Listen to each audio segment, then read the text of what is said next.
This week's episode is brought to you by Sam Hunt's Driving School. He'll teach you how to stay between the lines. Learn fancy things like counting backwards from 11, saying the alphabets backwards from 11, and DUIs over .11. And learn how to learn that back road like a body.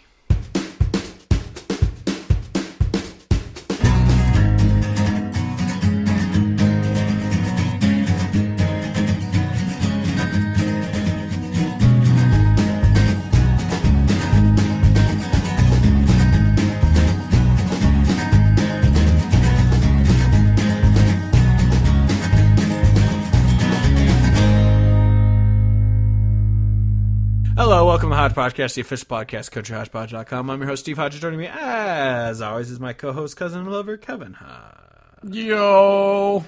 Every time I say Sup? that, it just makes me remember when that person was like, really? You fuck your cousin? I'm like, no, you fucking idiot.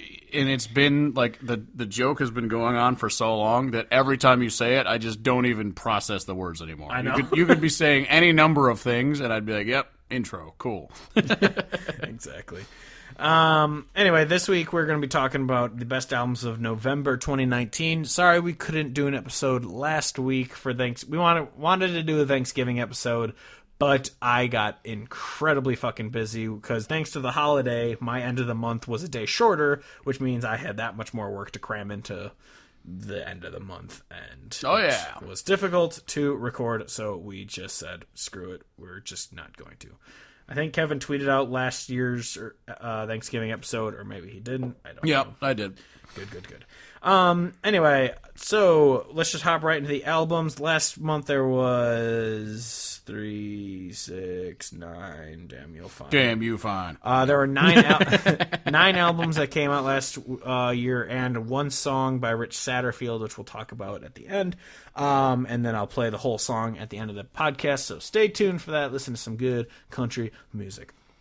But first up, the first album, these aren't in any specific order. For a while, we ranked our top 10 honorable mentions out of that, blah, blah, blah. But we're just going to kind of go through. Yeah. Because listen to music because it's good. Yeah, at the end of the year, we're going to rank them, but not now.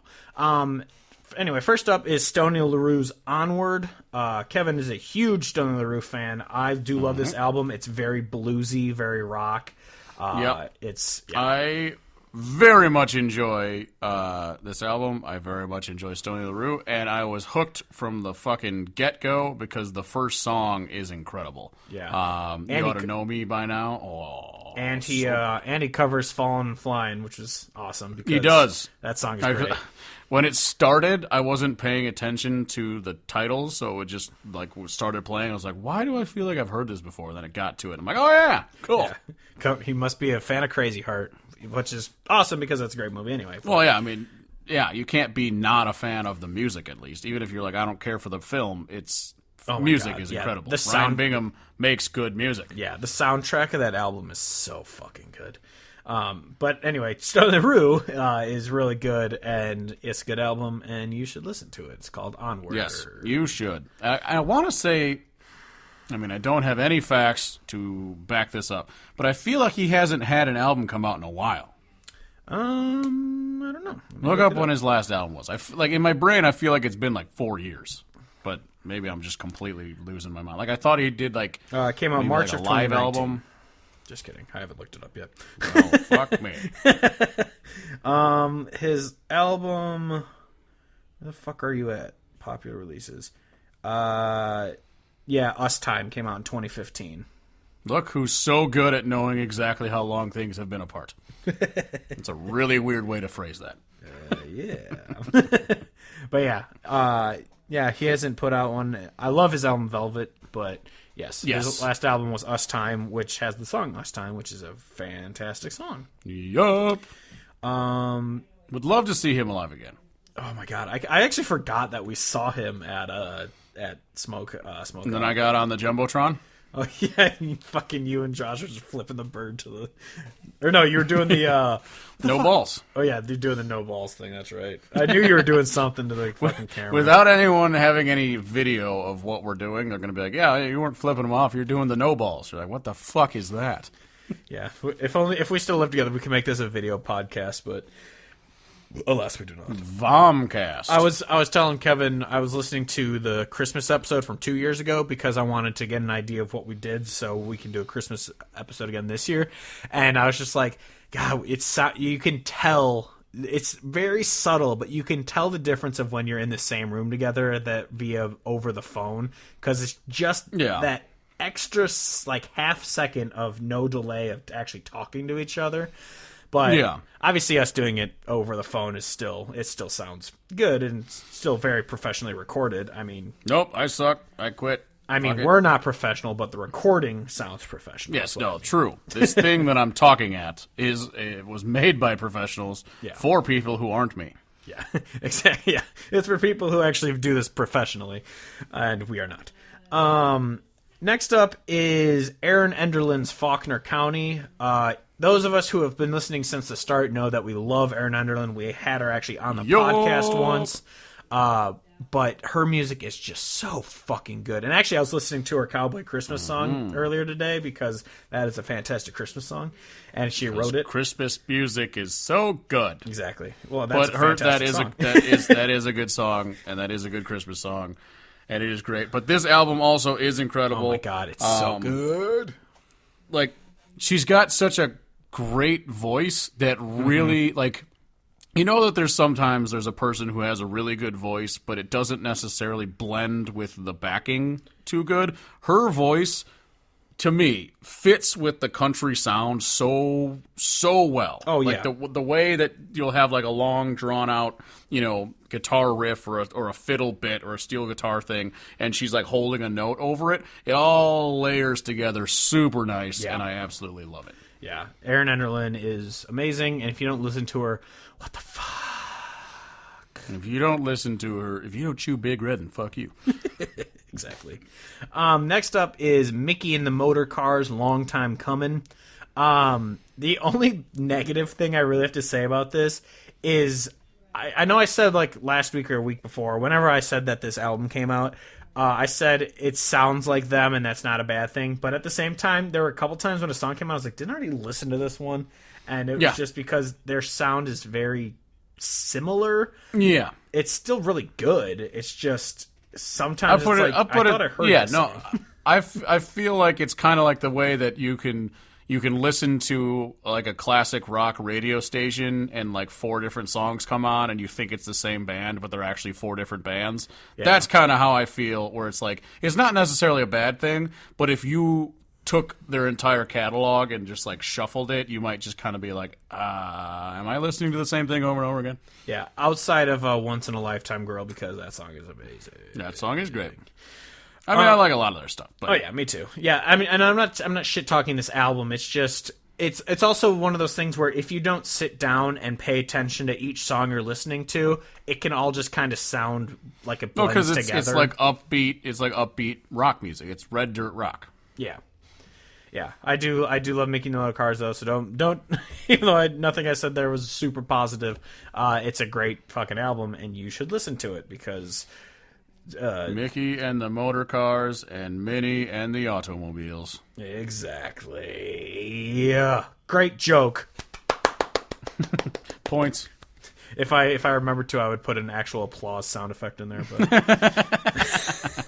but I won't remember, and it won't be in there if you're listening to this. R.I.P. in peace. It's in there in my heart. Anyway, next up is Luke Combs. What you see is what you get. We talked extensively about him 2 weeks ago because we wanted to do an episode just discussing Luke Combs and his meteoric rise to fame and how fucking huge he got. But listening to this album, we didn't talk too much about the album itself that week. We just kind of talked about him in general and how we became fans.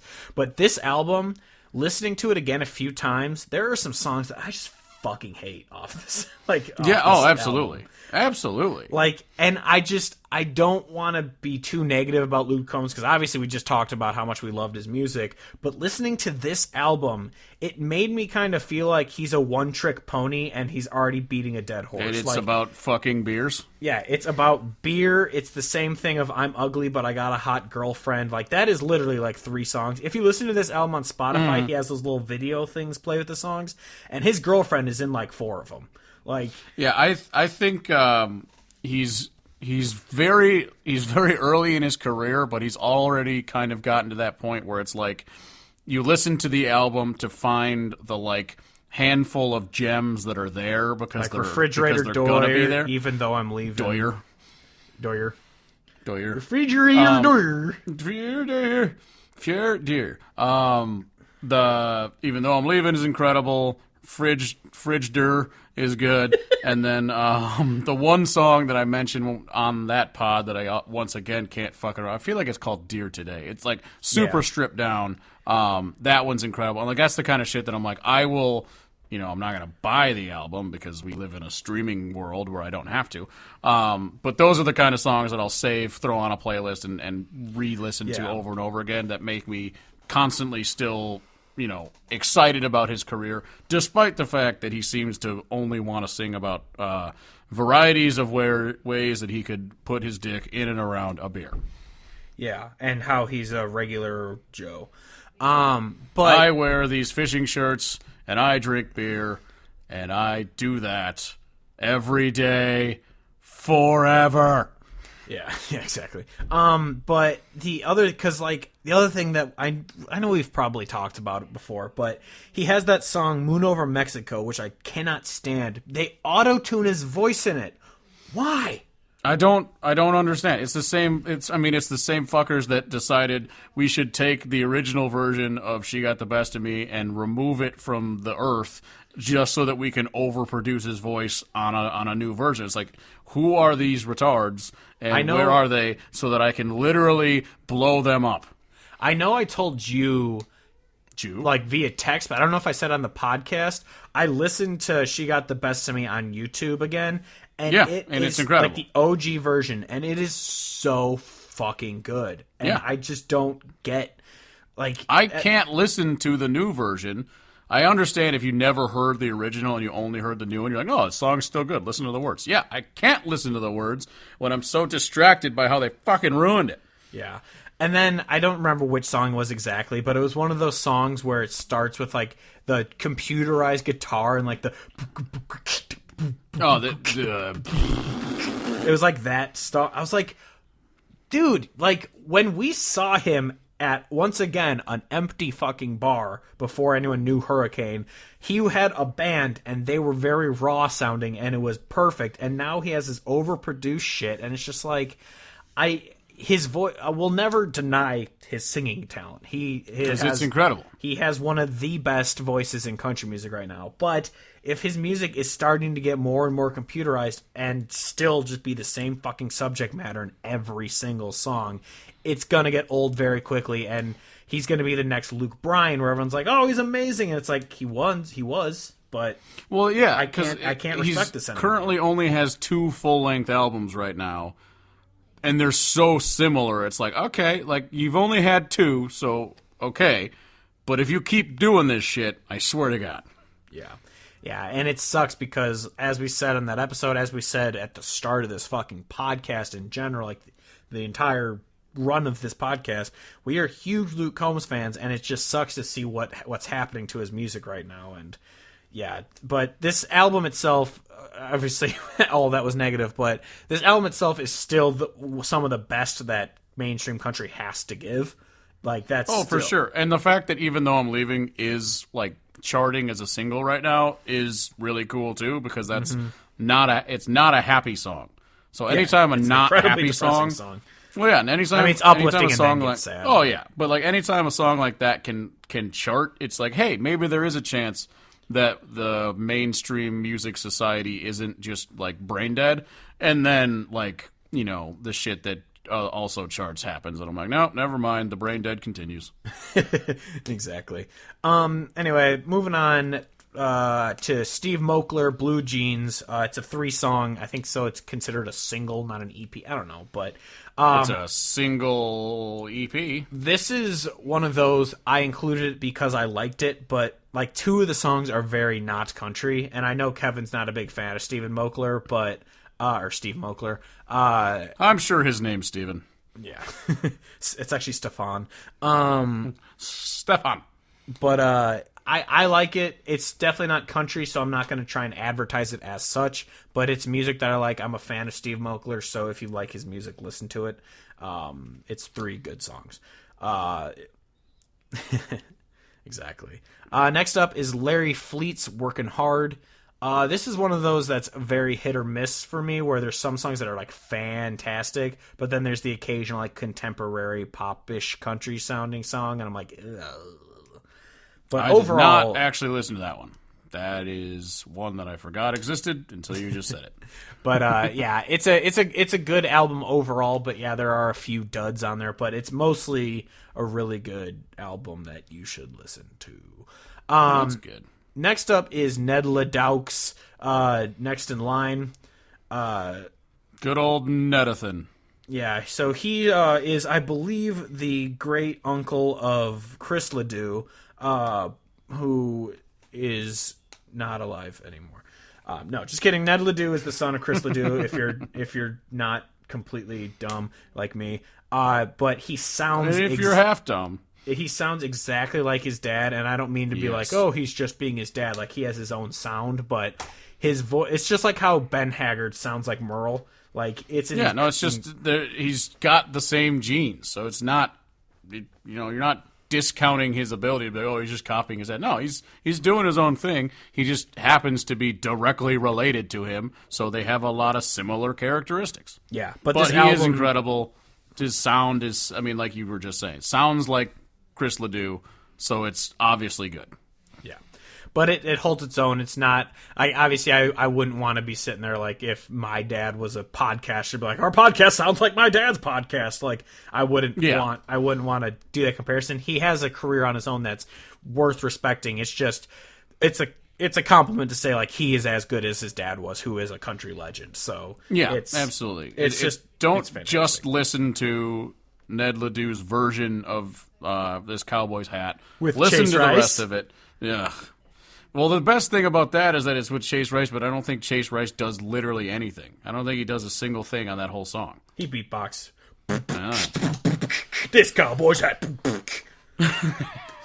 You can't touch that.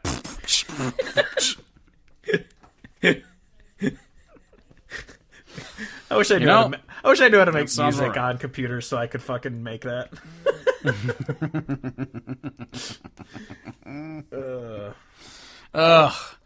So many stupid things. So many stupid things are stupid. But you know what's not stupid? Ned Ledoux. Listen to him. He's great. It's fantastic. Next up is Tara Shannon's Where the Light Comes In.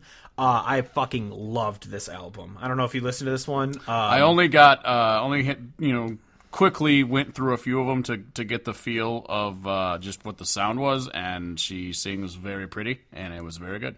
Yeah, it's a fantastic album, and I suggest everyone listen to it. I don't have any... It all religious-y, or was it just the songs that I clicked on and was kind of going through had I think it was... it's not like straight up... It's not Jesus. gospel music, yeah. No, but like all the metaphor and shit, being religious.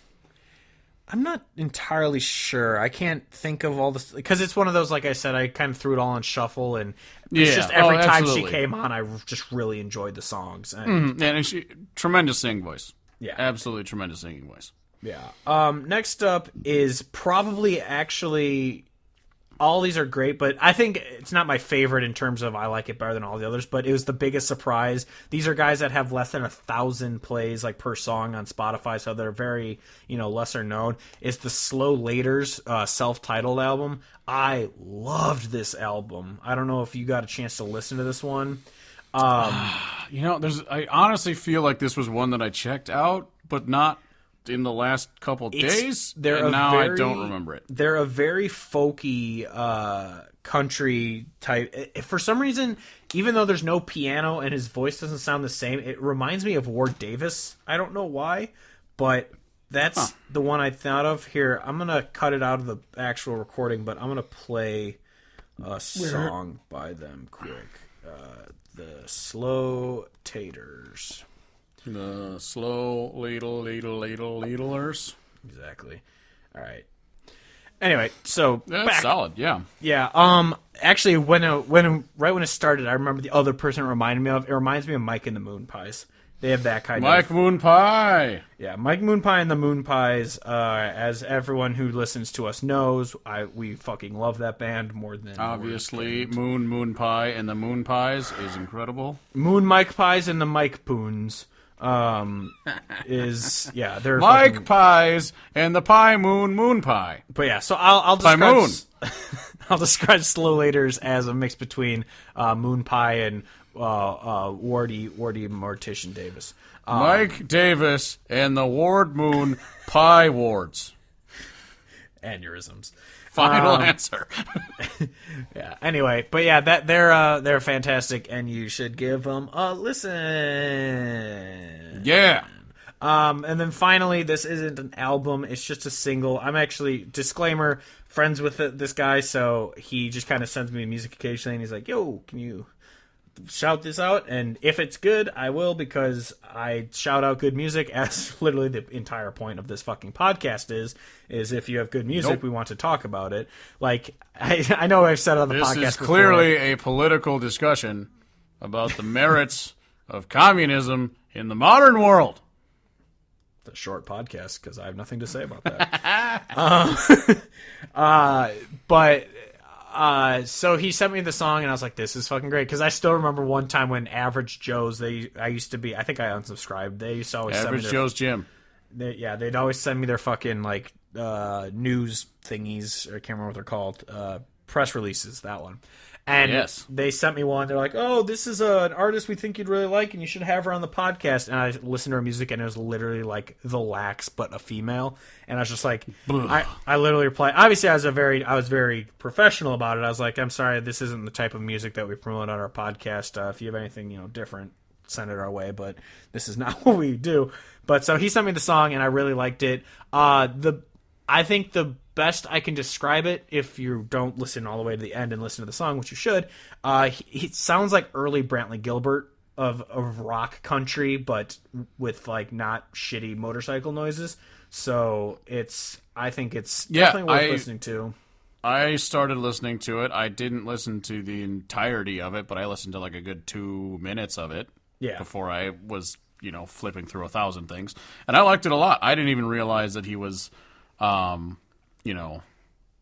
guess I could tell that it wasn't like fucking, this guy's got hundreds of thousands of listens and shit. But like, yeah. I wouldn't even thought that it was, pretty small time. But now I liked it. Yeah, and I don't mean like we're best friends and we went to school together. I mean that we're friends on Facebook, and he sends me music occasionally. Yeah, no, absolutely. But it's like that's really fucking cool. I liked it a lot. I look forward to checking more of his stuff out. Yeah, he had one song. I'm gonna look it up right now because I want to shout it. I put it at the end of an episode like a year or two ago, which is still my favorite. Maybe that's why I recognize the name. Because like when you said it, I was like, yeah, why do I feel like I know this name? I bet it was when you put it on the end of it before I listened to it then, and then I probably will hear it, and I'll be like, oh yeah, I remember that shit. Yeah, the song that he sent me that I put on before was no, not that one.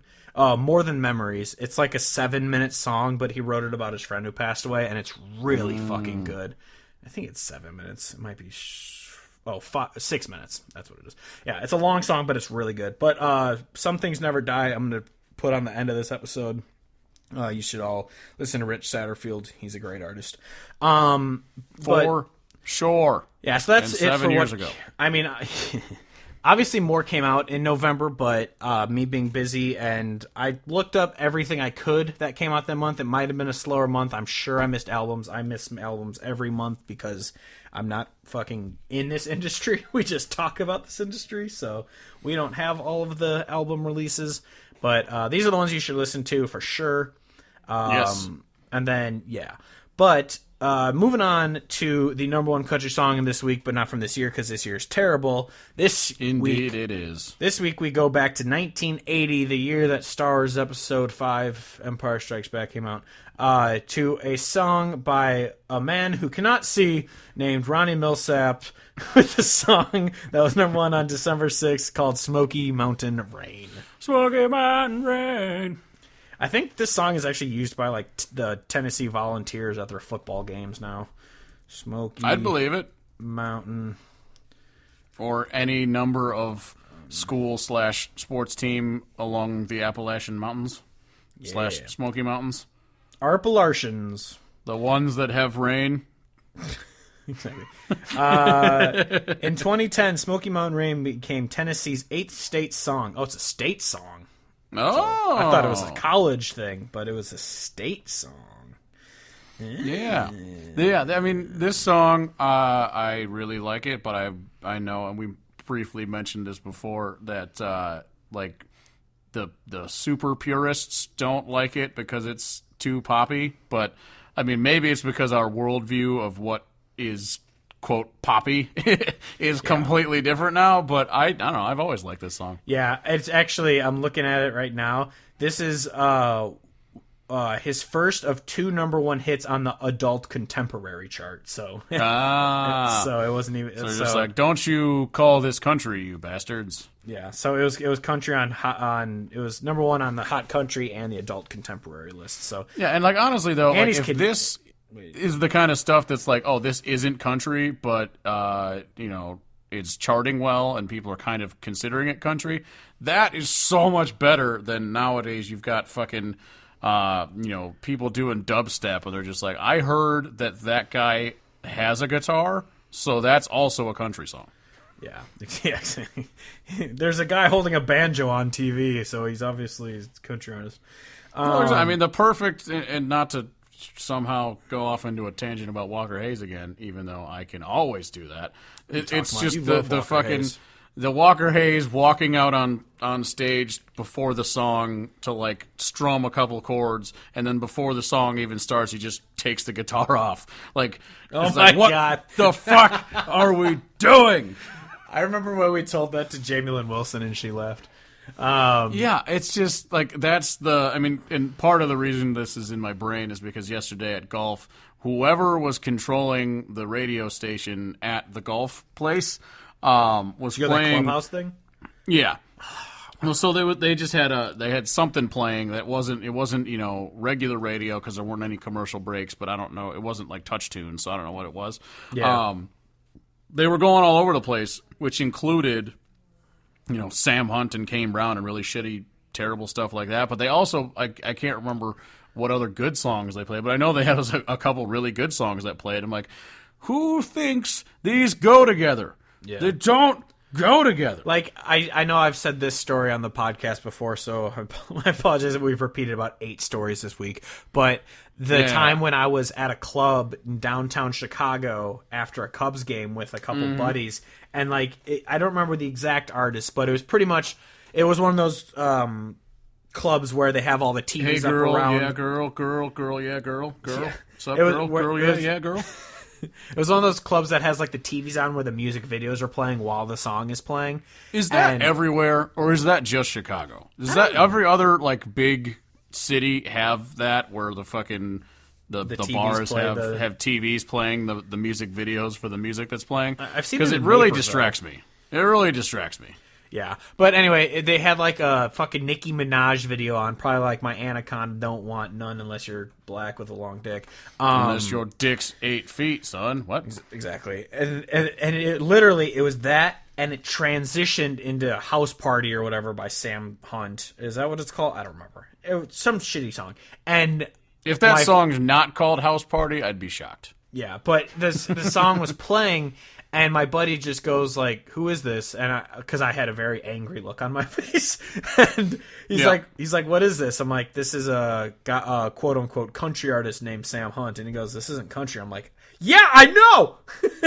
That's the point I am making. And then it transitioned to like Justin Timberlake. I'm like, because I remember there was like I think it was like one of Whiskey Riff's like super shitty arguments of like for pop country or whatever, where it's just like, I can listen to Sam Hunt and Garth Brooks on the same playlist. I'm like, so what? When I work out, I listen to Eminem and Metallica on the same fucking playlist. Doesn't mean they're the same genre. Like, Yeah, exactly. And I hate that argument. Yeah, it's really, really, really stupid. Yeah. And they make me angry. Yeah. Anyway, anything else you've been listening to, watching, doing, seeing, farting? A lot of farting while seeing others fart. Exactly. I don't know. What have I listened to a lot lately? I feel like there's something... All right, hold on. I gotta fucking think about this. I had while you're looking up, I had a thing where I put on one song, and then I just started going through and hitting like play next on a bunch of songs. So for like a week straight, I had just a playlist of like 12 songs going on repeat, which was like it was like Coulter Wall, Turnpike Troubadours, Ward Davis, like just random song. It's probably more like 30 songs, but they were just on shuffle, like that. I just kept adding them and listening to those songs, and it's hell yeah. Yeah, I just saw and realized what it was. On my drive, I went back through the Asunder EP by Ward Davis, which is immaculate. And then I went back through the Cheap Silver and Solid Country Gold EP by Mike Moonpie and the Pie Moons. And it is also incredible. And I love that shit. And every time I listen to Asunder, I think about, like, is there a better 4-song collection that anyone else has ever put out than that 4-song collection? Because it's perfect. I don't think so. It manages to tell a story very succinctly, because it's only 4 songs, and they're just all good, and they make you feel things. Yeah. And it has range, because it's got upbeat shit going on at the end, and it starts super, super depressing, and then it has the depressing but kind of sounds upbeat. Like, I just think it's so well done. You know, it's one of those where, like, I wish he released, like, a follow-up, like a Sunder 2 or some shit. But at the same time, it's so good that I'm just glad that it exists. Yeah. We watched The Night Before the other night, the Christmas movie with Seth Rogen and Joseph Gordon-Levitt. Oh, yes, that was great. So fucking... She thought she'd seen it, but I think she was thinking of another movie, because she's like, I don't remember any of this. I'm like, yeah, you probably haven't actually seen this movie, but... Well, because that movie came out, and I want to say that the Office Christmas Party movie came out... I think so, very shortly after, and I haven't seen that one yet. I was like, I think you might be thinking of Office Christmas Party that you've seen, because it's very similar in tone. It's just a different...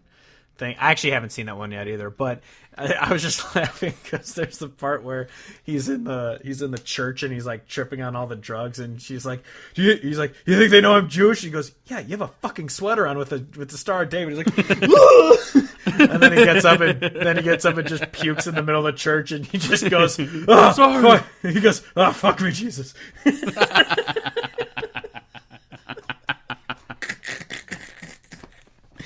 But yeah, I'm watching Christmas movies again because fucking funny. I might watch that soon here, because that movie is fucking really funny. Although you have your hatred of the seasonal watching of movies, I've been watching Christmas movies and they're so goddamn funny. Honestly, I don't even dislike the watching of Christmas movies, because at least Christmas movies, I mean, ignoring Hallmark, because the entire Hallmark genre of film is asshole. So but you want to know what isn't asshole? Lifetime movies. The same. I didn't even realize they were different things. They are synonyms for each other. Hallmark equals Lifetime. I thought they just owned each other. They might. But outside of like Hallmark and Lifetime movies, I would say that most Christmas movies that come out, obviously, it's the same themes about Christmas and family and all that bullshit. Yeah. But I feel like a lot of the films at least do something different, so you kind of can watch different ones. Yeah. It's not like the Christmas music is that they literally redo there's just covers of the same I was going to song. say it's not like every Christmas there's 3 new versions of It's a Wonderful Life coming out. Yes, exactly. They're not just remaking It's a Wonderful Life with different cast every 5 years. Though that'd be fucking hilarious. It would be really funny. I mean, honestly, if you're a person who makes films, there's an untapped market. The people are already retarded enough to listen to the same fucking songs over and over again. Why not feed them the same movies? Exactly. Anyway, you can find us at countryhodgepodge.com, Instagram, Facebook, and Twitter. Country Hodgepodge, Spotify. We have all the playlists. On TeePublic, you can buy one of our cool shirts on a link through the site, or if you go to TeePublic, search Donkey Fact. No, not Donkey Fact. That's Spotify. Donkey. If you go, Clifftron is my name on TeePublic, and or if you search Country Hodgepodge or other things. Kevin's on Twitter at CSP_Church, where I'm sure he's yelling about the Bears. Yar. And please rate and review the podcast on iTunes. We're also on Spotify and SoundCloud and Stitcher. But yeah, that's it for this week. Next week, we're going to be talking about Sam Hunt and how thankful we are for him for Christmas and his DUIs. You're a dickhole, Mr. Hunt. Your music sounds like shit. You have absolutely no talent. You are a fucking cunt. Mr. Hunt.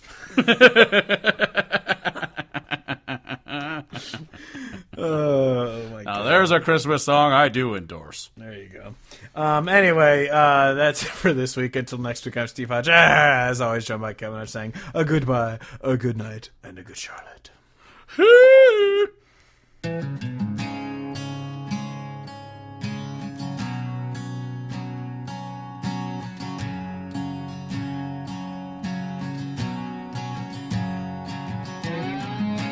Just an old songbird for guitar time. New strings and a new glaze on an old hand-me-down. I learned to pick them strings, play some old-time rock and roll. Amps juice, turning loops, and start raising long lost souls. Whoa, yeah, I'm still alive. Some things don't ever change, some things never die. Whoa, I'm on borrowed time. Some things don't ever change, some things never die. I knew we'd fix it up, get it running like brand new. Spare dimes and spare time till the dreaming all came true. Love to fire it up some nights and take it downtown on the strip. That old 79, yeah, coming to life every time that engine shifts. Whoa, yeah, I'm still alive. Some things don't ever change, some things never die. Whoa, I'm on borrowed time. Some things don't ever change, some things never die.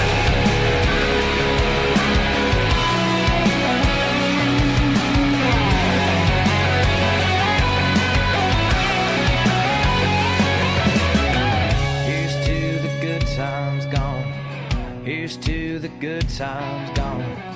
Here's to the good times gone. And I'm still alive. Here's to the good times gone. Here's to the good times gone. Here's to the good times gone. And I'm still alive. Here's to the good times gone. Here's to the good times gone. Here's to the good times gone. And I'm still alive. Here's to the good times gone. Here's to the good times gone. Here's to the good times gone. And I'm still alive. Whoa, yeah, I'm still alive. Some things don't ever change, some things never die. Whoa, I'm on borrowed time. Some things don't ever change, some things